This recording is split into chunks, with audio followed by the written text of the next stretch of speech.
You're watching WKY Television, Channel 4, Oklahoma City.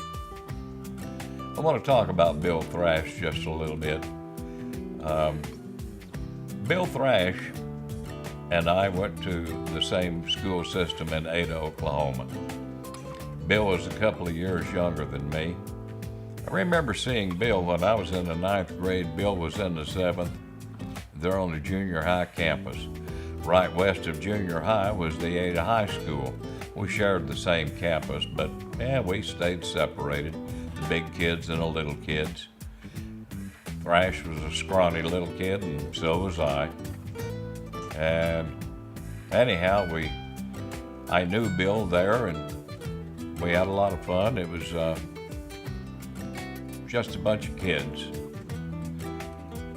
Later on, high school, I knew Bill a little better in high school.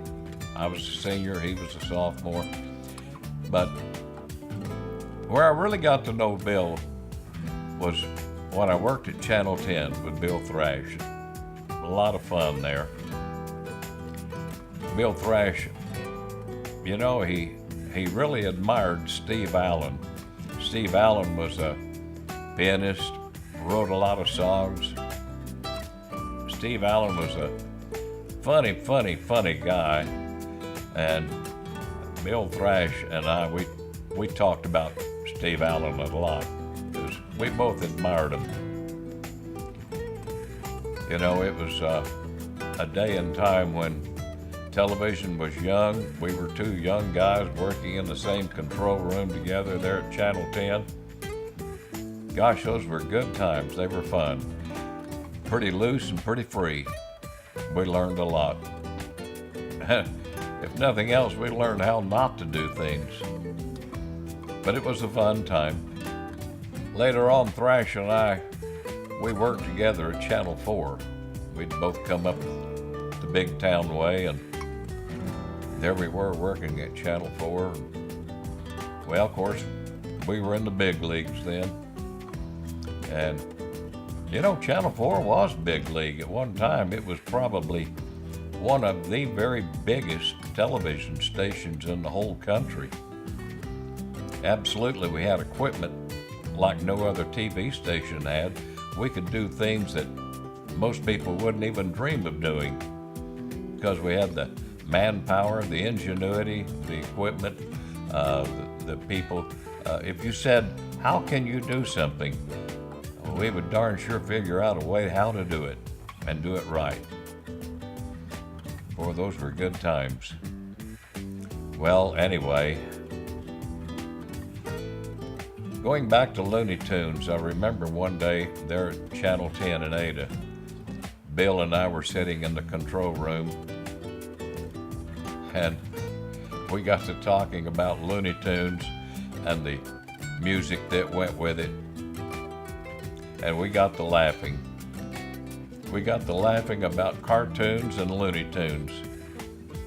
For the rest of the day, Bill and I were sitting there, and every now and then one of us would drop off into a thing of Looney Tunes, and we'd start going da-da-da-da-da-da-da, and we'd both break up and laugh. And you know, that's one of the greatest things I remember about Bill. It was that particular day when we laughed our silly selves crazy because we were laughing about the funny of Looney Tunes. Oklahoma television really began June 6, 1949, when WKY-TV Channel 4 signed on. They were the only television station in the state of Oklahoma. But just a few months later, KOTV in Tulsa came on. So there were two. Oklahoma City had one station, Tulsa had one. In December of '53, KWTV Channel 9 went on low power because they wanted to get on the air in December because OU was playing in the Orange Bowl January 1, and it was being televised on CBS. But then in the spring of '54, they went on full power on the tall tower that they built, which at that time was the tallest man-made structure in the world. It was taller than the Empire State Building. KVOO came on in '52, and Lawton KSWO came on in '53. But then in spring of '54, Ada, Muskogee, and Enid all signed on with television stations in those towns. Just a couple years later, KXI and Ardmore came on, and KETA, OETA's first station in Oklahoma City, came on in '56 with studios on the OU campus and the tower and transmitter right where we are now. My special guest is a person who's been very important to the Lawrence Welk Show here on public television. He's produced most of our specials, he directs our weekly series, and he's the station manager for OETA, the producing station for the Lawrence Welk Show. Please welcome Mr. Bill Thrash. Hello, Mary Lou. Hi, Bill. It's great to have you. Great to be on this side of the camera. I already like it. Well, you're from Ada, Oklahoma. That's where I was born and raised, and there was a full-time ABC affiliate television station there, and that's where I started my career. And I started the summer of '55, the same time that the Lawrence Welk Show premiered on ABC. So I remember it well. And Lawrence Welk was new to television, hadn't ever been on, but I had heard of him. I knew who he was, that he was a band leader in the '40s and had made records. So I had grown up with lots of music with my parents in Ada, and so I found one of these old records that Lawrence Welk made on Decca, and this is with Janie Walton singing some kind of a novelty song in the '40s. So I knew about him through that, and then I was fascinated because of my interest in music, that how well and how good these musicians are that play for Welk. And I knew it was 5:30 out in Hollywood. I'm watching it at 7:30 in the evening, but gosh, they're doing that in the afternoon out in Hollywood. And then afterwards, I knew that they went to the Aragon Ballroom to play dances and to play a gig. And so I was tuned into that early on in the beginning of my career. And so when we were in the control room, switching the different ABC shows to that area, Welk was always there all through those years. Did you always want a career in television? Oh, absolutely. I was fortunate that even in junior high, I knew what I wanted to do. First, it was kind of radio, but that didn't last long at all. And then here came television, and I knew this is what I wanted to do. I wanted to be a part of television. Did you ever want to be in front of the camera? Not really. I was a theater major and music minor, and so I think I kind of got that out of my system in college, that I didn't want to be on stage, and I didn't want to perform other than play in bands, because I played piano and all through college, and I like that. Now, before you came to public television, you were in network television. I came from commercial television, and I moved from Ada to Oklahoma City, worked for the ABC affiliate while the Welk Show was still on in the '60s, and then I moved to the NBC affiliate and was there in the '70s and '80s. Tell me about the Stars and Stripes show. Well, that was between 1969 and '76. Here in Oklahoma City, it was the brainchild of Lee Allen Smith to do a patriotic, flag-waving 4th of July show every year. And we did that. And it was kind of in the protest of the Vietnam War that was going on. And so there needed to be positive things said about our country. And this is what this did. And this show was picked up by NBC.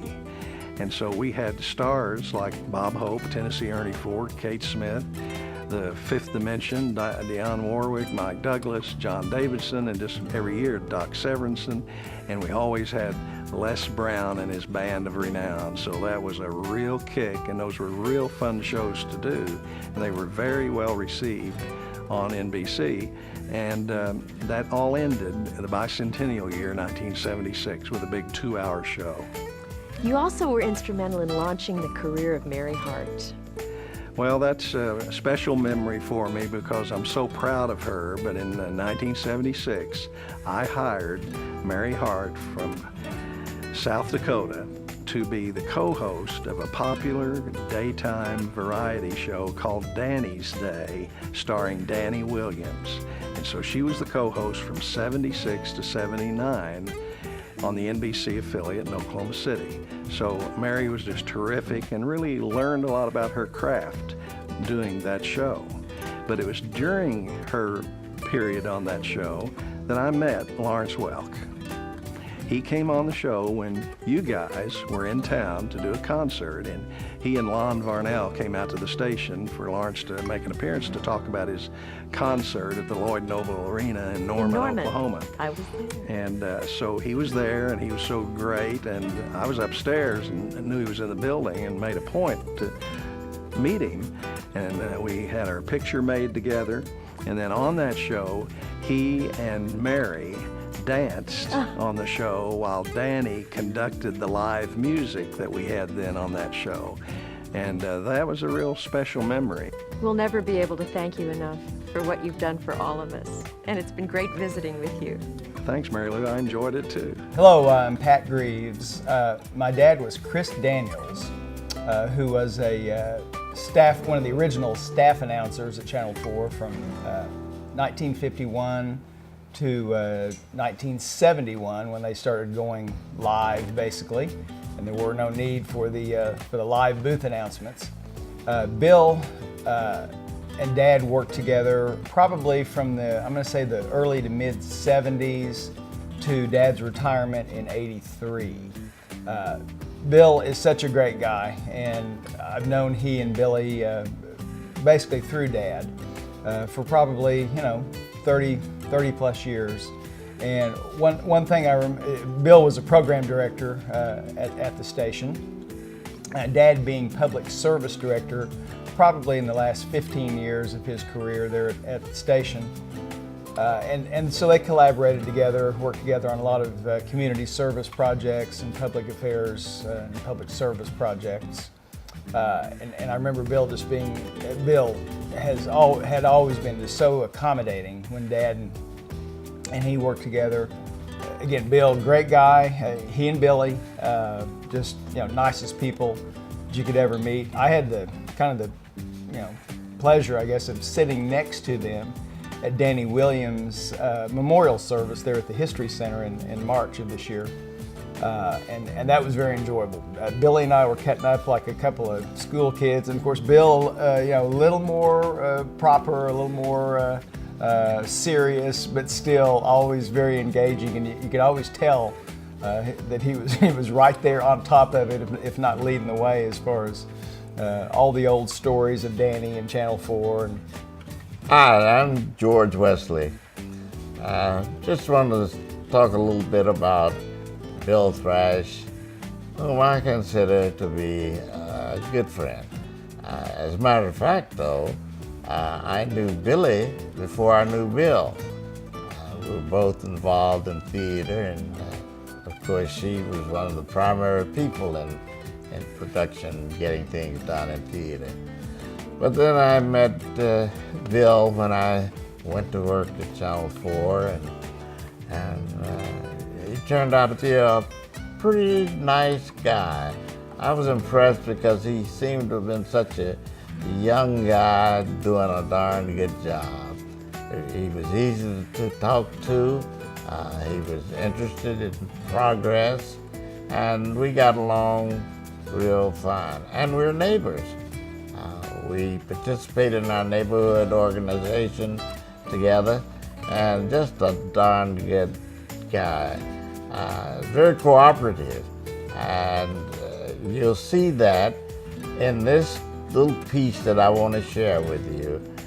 He cooperated with me in putting together a piece about impromptu jazz. They did a tremendous job. I was doing a show called Unity, and this is a Unity special with Bill Thrash and others.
So my official start date was back again at Channel 4, was in 1973, because of Bill Thrash. And the minute I get there in 1973 in my sales position, go up to my office, and Mr. Bill Thrash is there and says, oh, by the way, you're going to be on Saturday nights as Count Gregor. I found this old slide. When I remember when I was growing up watching television, Channel 4, they had this movie, and late at night, even then in the late 50s or early 60s, late 10:30, 11 o'clock was late. But it was called Sleepwalkers Matinee. So I fell in love with that title. I found this slide. So we're going to go on Saturday nights, and you're going to be Count Gregor, and it's going to be Sleepwalkers Matinee. And the other thing is, now, I don't have a lot of just pure horror films. I have some, but I've got a lot of comedies with W.C. Fields, old classics, the Marx Brothers, with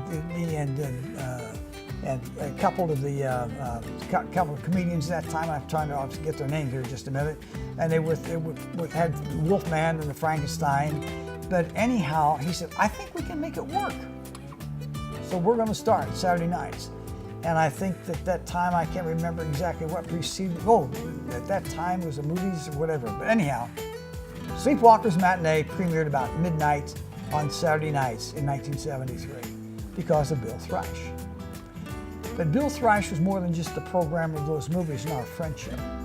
He was a great musician, a very, very exceptionally talented pianist, jazz pianist. And he knew I grew up in the big band era. And in Chicago, home of Chicago jazz, and Bill Thrash knew who was up there. So when we get up there, he said, we're going to the Blue Note, which is on the big jazz, noted big jazz nationally nightclub there. Oscar Peterson was going to play, the great pianist. And then one other year we saw George Shearing. And we would go, and we would to all of these jazz outlets up there in Chicago while we were there. And Bill would always take me and remind me, and we would go together. And even in Oklahoma City, he said one night, he said, guess what, at Fuzzy's on Classen, the old club there, Count Basie's coming in. Well, it happened to be my birthday, and he knew it. So let's go have your birthday with Count Basie, which we did. And then people would come out to the station. And then at the Lincoln Plaza, opened up in 1974. Well, a couple of years, it was very successful. Matter of fact, it was in Stage Play, Oklahoma, which opened up Lincoln Plaza in 1974. And they had a big, beautiful dinner theater there. And they brought in one time Mel Torme. And so Bill Thrash said, let's go. So another couple, myself, my wife, we all went to see Mel Torme at the Lincoln Plaza Dinner Theater. Well, walked in one morning at the station, turned around, and oh gosh, there was Mel Torme walking around the hallway, and he's dungarees and all kind. He loved Western movies.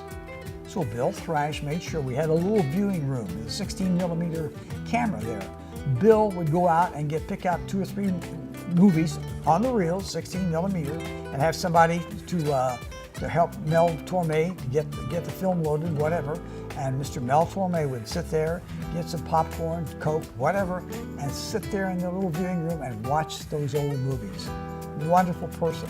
But he got there and was there because of Bill Thrash. And never, never would you ever know that he was such a genius at programming and movies, and has produced and directed the Lawrence Welk national shows and the Stars and Stripes shows that went on in the late 60s, right on through 76, which I got to be a part of.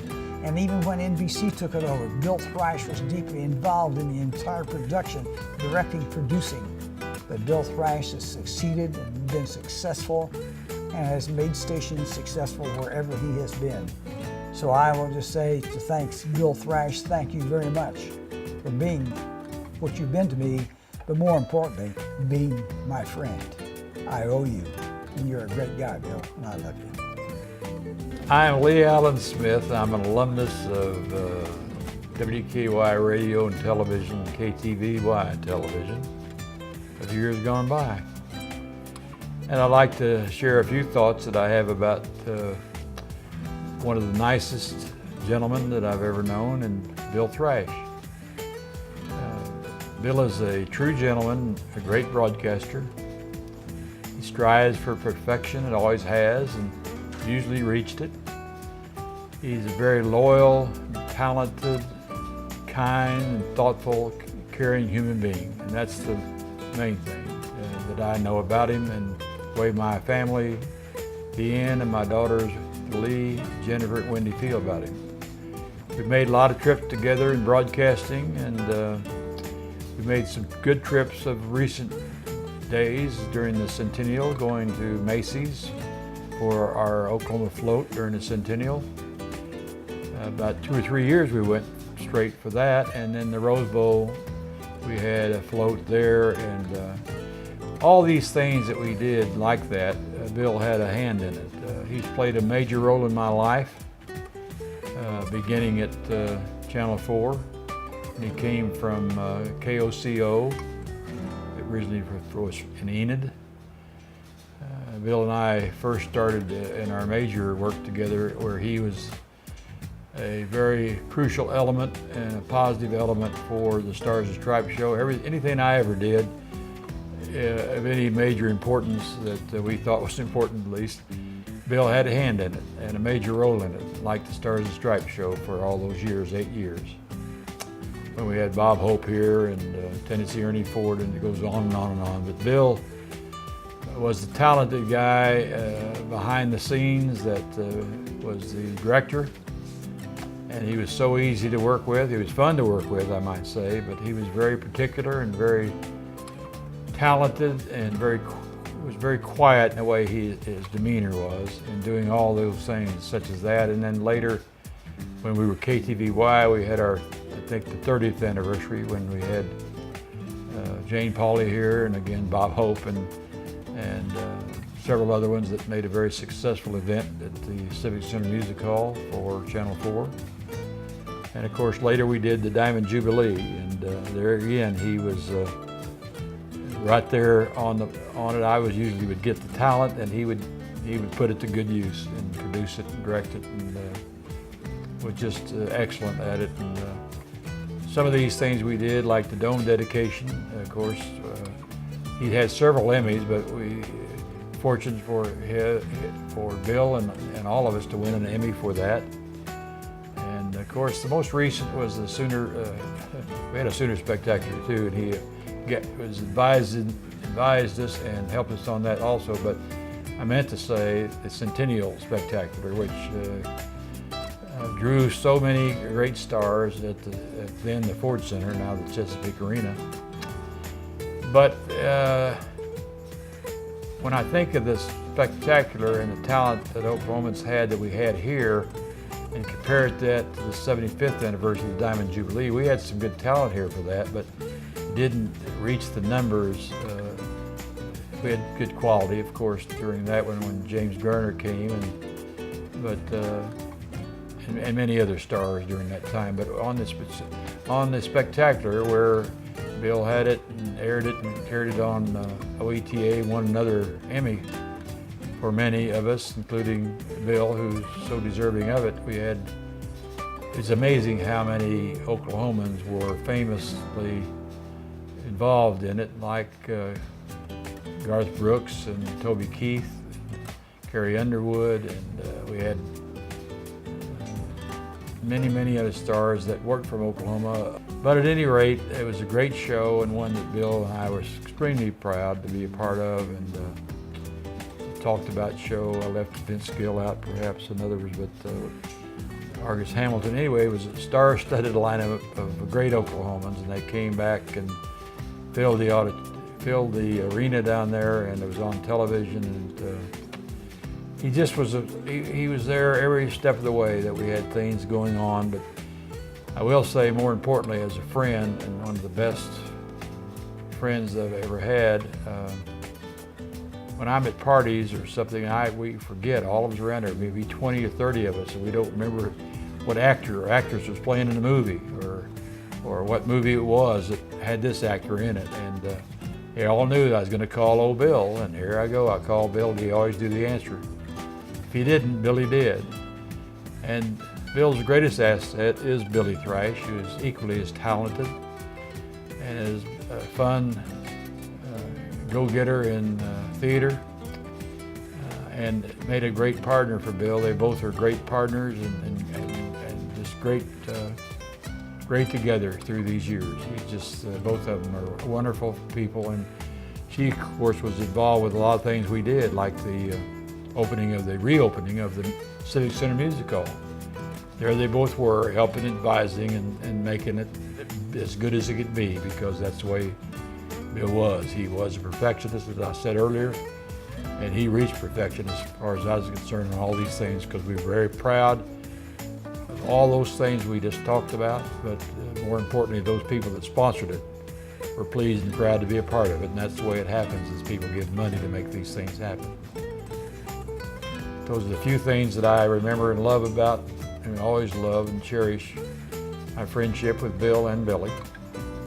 And I'm pleased to be here today to talk about that. He was a great broadcaster, as I said earlier. As good as they get.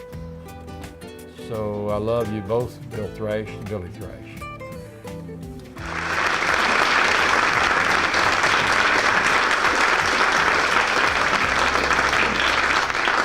Billy, how'd all these people get in our room? Now you know why I don't let him out very often. You told me probably no one would show up. I lied. Well, I guess we're the novelty number in this act, in this show. Where's Ed Sullivan when you need him? Saturday nights at 8 on WKY-TV.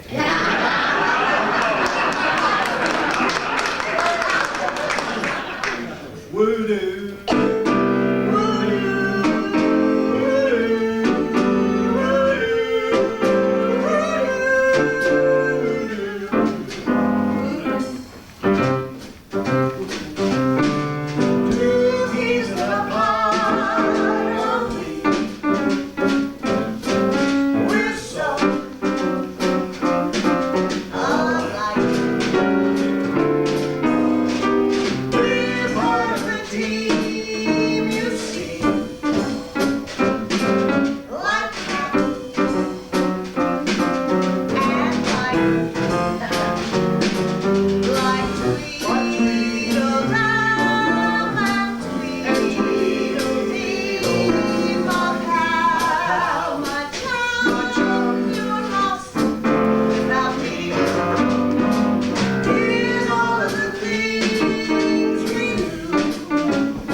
When the one great scorer comes to mark against your name, he'll write not that you won or that you lost, but how you played the game.